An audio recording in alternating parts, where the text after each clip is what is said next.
আনোয়ার আনোয়ার আনোয়ার ভাই আমার চোখ খোল ভাই আনোয়ার আনোয়ার আনোয়ার আনোয়ার আনোয়ার সোনার বাচ্চা দেখি আর তোকে বাঁচাই। তুই থাকতে আমার ভয় কিসের?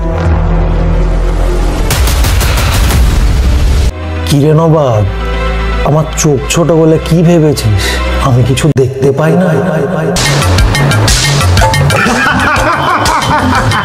নবাবকে আপনি পাঠাতে গেলেন কেন? ওর মাথায় তো সমস্যা আছে। ও যদি এখন গিয়ে ওকে মার্ডার করে দেয় তো বিপরীত পার্টি সম্পূর্ণ দোষ আমার ঘাড়ে তুলে দেবে। ওইসব তো মানুষের লাগে, আমি তো শয়তান।